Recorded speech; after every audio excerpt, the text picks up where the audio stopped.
Этого художника я знаю уже давно. Вернее, знала его работы. А познакомились мы с ним недавно. И тогда он предложил написать мой портрет. Впервые его работы я увидела несколько лет назад на выставке, которая проходила в студенческом клубе Сыктывкарского университета, где он был представлен несколькими картинами. Помню, тогда меня удивило вот это – автопортрет. И я запомнила фамилию автора – Асташев. В газете «Молодежь Севера» за 79 год, Сергей, ты в интервью журналистам тогда сказал, вот, сейчас, так, вот, картина похожа чем-то на ребенка. Если ты ее носишь в себе, то не можешь не родить. Ну а порой рождаются такие дети, что воспитывать их не хочется. Вот автопортрет, например, воспитывать я буду. Прошло время, как ты теперь относишься к этой работе?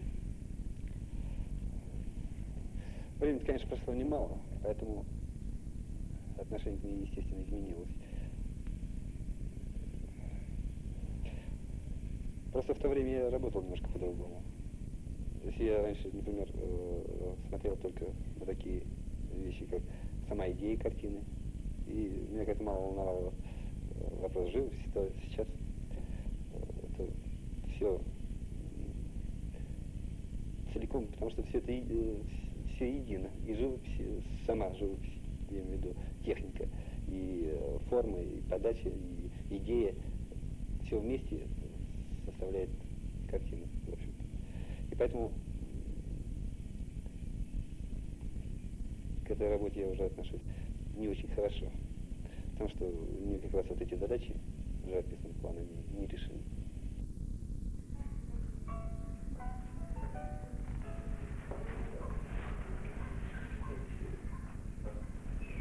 Когда Сергей Асташев только начинал работать, многие не хотели понимать его.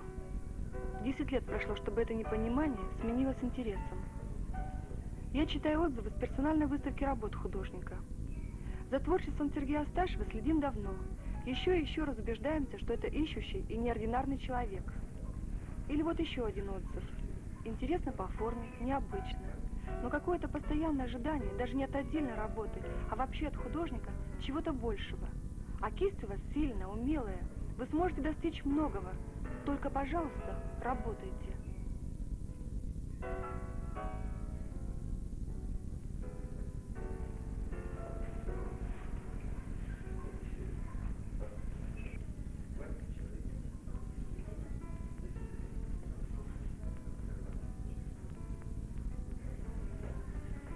Сергей, как ты относишься к мнению зрителей?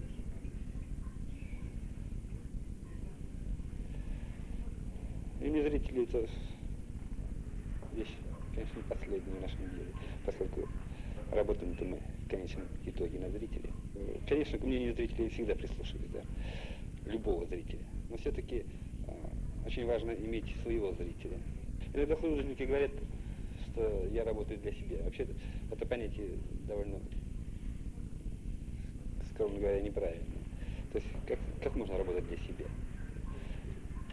Это для себя можно сделать стул, на котором сидишь, или соорудить обед для себя. А живопись для себя никак невозможно сделать. Каждый, кто прикрывается фразой «для себя», да, он все равно старается, в смысле, все равно проверяет, как реагируют даже близкие, родные, там, ревностно реагируют. Ну, а тем более, если художник-профессионал, он вообще не может для себя работать. Это невозможно. И, естественно, мнение зрителя в этом случае имеет определяющее значение. То есть, не то чтобы определяющее значение, но, по крайней мере, к нему не прислушиваться, это было бы смешно. Но все-таки основное это мнение, конечно, о работах не столько зрителей. Тут целый комплекс возникает связей таких. Что скажет зритель, что скажут товарищи, художники, критики. Как-то из всего этого, в конечном итоге, делаешь выводы, продолжаешь работать.